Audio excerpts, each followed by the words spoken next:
Hey, what's up everybody? Welcome back to the channel. We have another IRL video here for you today. So we have the homie running Whitebeard there, and then you have me running Iceberg. So we've been having a little bit of fun with Iceberg, and I hadn't really ran it too much, so we thought we would run this. I do just want to say before we get into the gameplay, let me know down in the comments if you prefer this angle or the angle of the other IRL video that I did. I'm just kind of working with what I have and trying to figure out the best way to angle things for to look the best on the eyes when you're watching these videos. So I'll probably get a gooseneck or something to be able to do like an overhead angle soon, but until then this is what we're working with. So he does win the dice roll there, the 2 and the 1, rolling very high, and we're just gonna cut and go into drawing and figuring out if we're going to mulligan or not.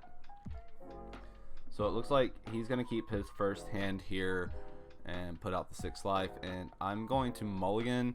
Now the Iceberg deck, I don't play a lot of purple, so I don't keep a lot of purple stuff on hand, so it is a little bit jank in the build, but we make it work. This is just a casual off meta matchup here. Feels weird saying that since he's using Whitebeard, but I think you get what I mean. So he does choose to go first, and I believe it's just gonna be a pass, or no, we're gonna pop the Ezo out for a quick search, and just double checking if it was a character or just Whitebeard Pirates in general, which of course with Ezo is event or character. It's not unless you use the Whitebeard Pirates event that it's a character only restriction. And of course this matchup's a little bit weird just because Newgate is such a powerhouse and Iceberg is considered to be one of the weaker decks to ever enter, or weaker leaders is a better way to say it, to enter the game. But I've still always believed Iceberg has some potential.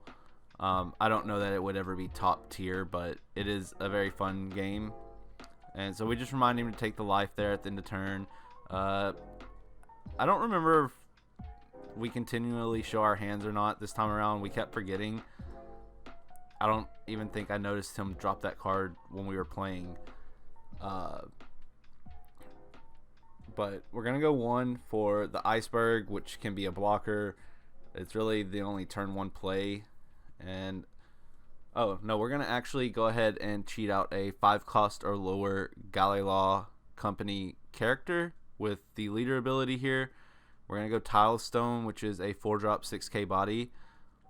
So the only thing I really don't like about this angle is you can't completely see like the power and stuff all the time. So if you're not already familiar with the cards, you may not be able to keep complete track, but I will do my best to keep the commentary on track to not lose you during the game.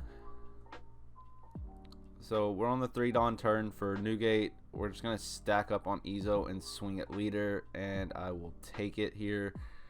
And then they're gonna swing 6 with lead, and I will also take again. I think at this point my hand didn't have many 2k counters, and it was looking pretty weak. And we are on 3 Dawn because we used the leader ability, so it did set us back a Dawn for the second turn. But we're gonna start with this Kokoro to search and hopefully find something that can help facilitate something against this 6k leader. We do get the Poly, so Poly can be very helpful with playing and popping something off the board. But he's a 5-drop, so he can be cheated out with leader if needed. But we're gonna swing 6 with the Tile Stone, which does come in handy considering it's 6k leader we're going up against. They're gonna counter out with 1k from the Atmos, and we're just gonna pass turn here with 2 Dawn up. I believe I have the Judgment of Hell in hand, so that could kind of fend off a couple of swings to help survive for another turn. We're gonna go one with Whitebeard Pirates though, and from what I can see here, the choices aren't too bad. We have an Ezo, another Whitebeard Pirates, Big Boy Newgate, the one of, I believe there was a Marco in there and a Fosa. Yeah, so I mean, all like really good choices, but we're gonna go with the Newgate just because you're probably not gonna see it again, and if you can drop that on curve, you're probably doing pretty well. It's kind of questionable if you'll even make it to the 9 Dawn turn in this matchup, but if you do, you have something to play on curve. And then playing out the Atmos for a big body, he's going to swing Newgate at the Tilestone, and now if Tilestone is KO'd, you ramp a Dawn, but it is our only body that can swing without any Dawn. Oh no, he swung on leader. Sorry. But yeah, Tilestone's worth saving in my opinion here because it is 6k body.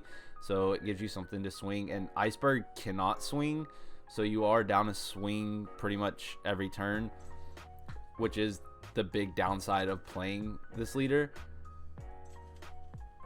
But from here, we have a 5 Dawn turn, which means we could play a 5-cost character and then cheat one out with Iceberg's ability, but we still don't have the stage card, which does come out there for 3 Dawn, which basically just lets you ramp up one, so it keeps you from completely negging when you use your leader ability. And we're going to swing 6 with Tilestone into lead, and they're going to take it, which from my side isn't a bad thing since Newgate's going to take a life every turn anyways, but in a sense, he got to draw on my turn, and now he's going to draw 2 on his turn with already a pretty beefy hand. So we're just going to see if somehow, some way, by a miracle, we can push through with Iceberg. And now we haven't cheated anything out yet with Iceberg's ability, but I don't think there's been any viable targets outside of Tilestone on the first turn. But I don't think I have too much ramp in this build, so I don't want to constantly neg myself. Again, we have the 2 up, and I'm trying to remember if I actually end up using the event or not, but there is the Rush Luffy coming down with the 2 Dawn to make him unblockable, which you never want to see, but he's going to swing at lead.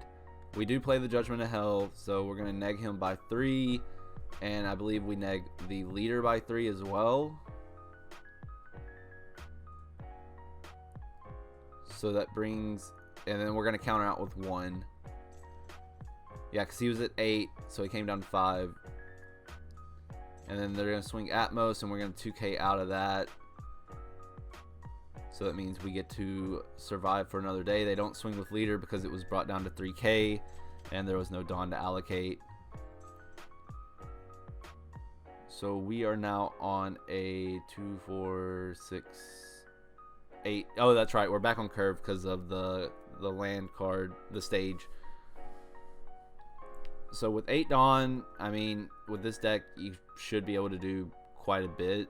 I think the poly comes down this turn, but it's been like a week since we played these games, so I couldn't tell you off top. But we are going to go ahead and use the stage and ramp one out.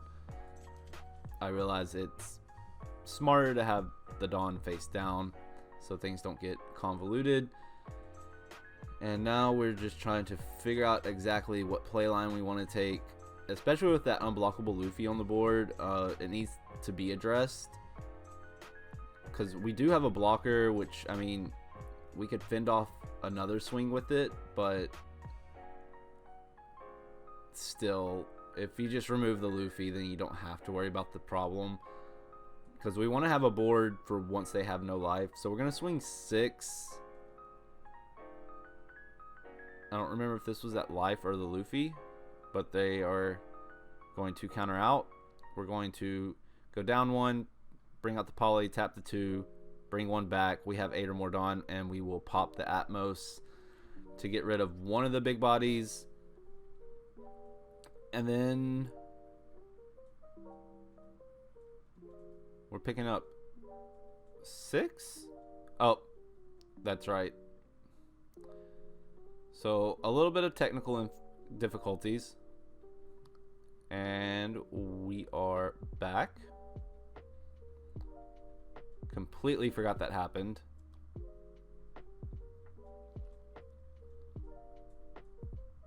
So back to remembering what we were doing.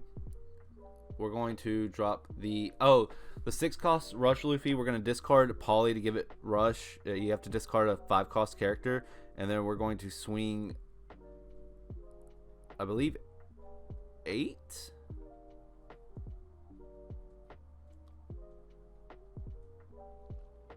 Yeah, we swung 8 onto their Luffy, and they countered out with 3. And we don't really have anything else to do but pass it off.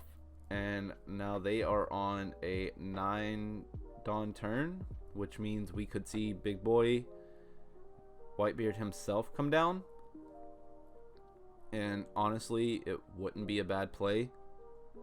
And that's exactly what happens. So now we have to deal with an 8k leader, but we don't have to deal with an unblockable swing this turn at least.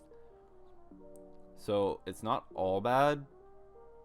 It just makes it harder for me to really swing on their leader.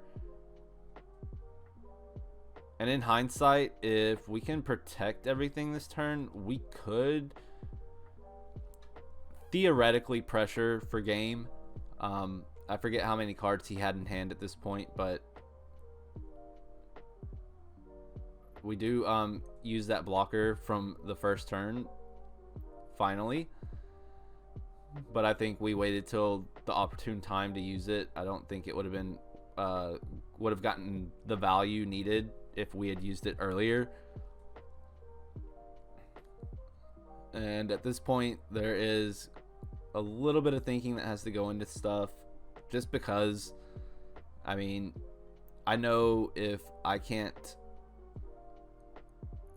finalize this turn, it's probably GG's. I'm down to 1 life. There's no blockers. I don't think I had any blockers in hand either.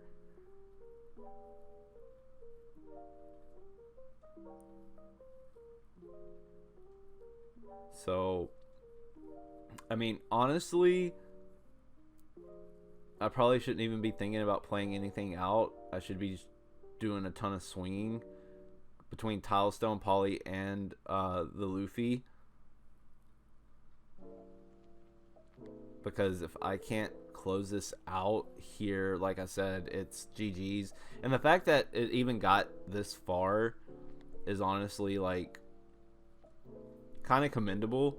Not to, like, pat myself on the back, but, I mean, Iceberg shouldn't stay on this level with Whitebeard.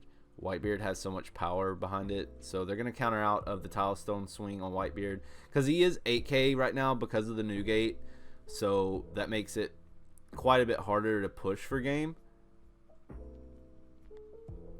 And technically we only have 3 swings, so again, I don't remember how many cards he has in hand here, but there is no Dawn up either. I should not have worried about that Luffy. That was a misplay. I should have swung on leader there. They do take this life, no trigger. Really and truly, the only hope I have is if by chance I have the counter in hand, which I probably don't. But we are going to return 1 Dawn here to play something out. Do we play out a blocker? No, we play out a Kaku.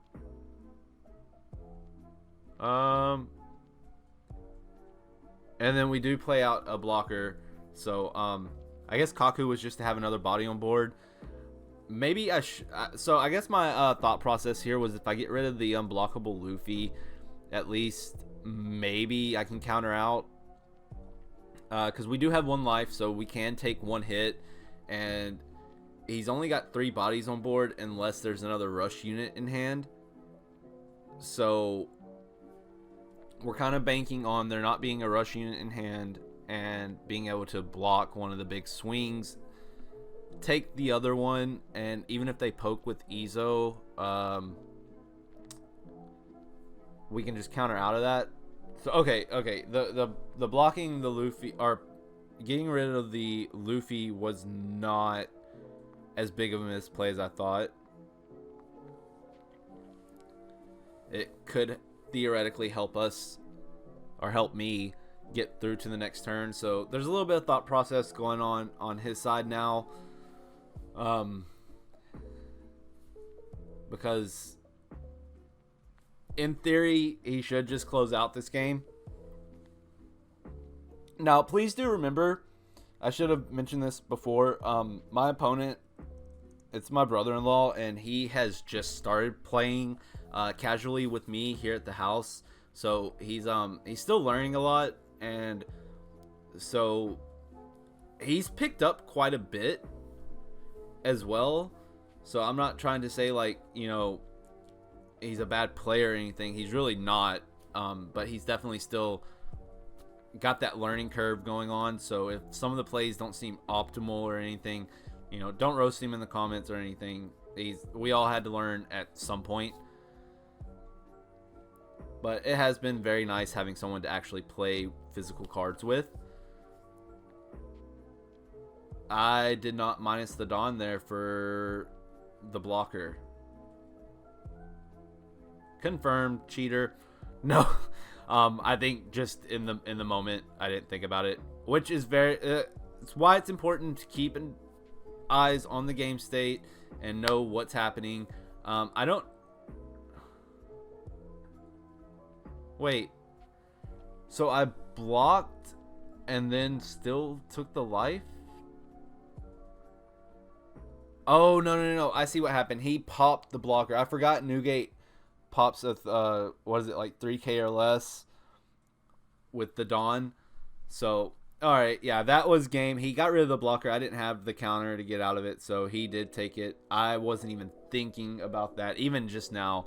I don't play Whitebeard often, and I don't play it enough to always remember that. But it is essential to remember that he does have that Dawn, was it Dawn ×2 on attack, pop something of like 3k or less. So yeah, that was the game. Again, if you watched all the way through, just a reminder that if you like this angle better than the other one, please let me know. Or if you like the other angle, let me know. I do have a couple more videos from this night that we recorded that I could post up if you guys are okay with this angle. And aside from that, I just appreciate you guys watching. I appreciate all the support. It does mean a lot, and I'm hoping to be able to bring a little bit more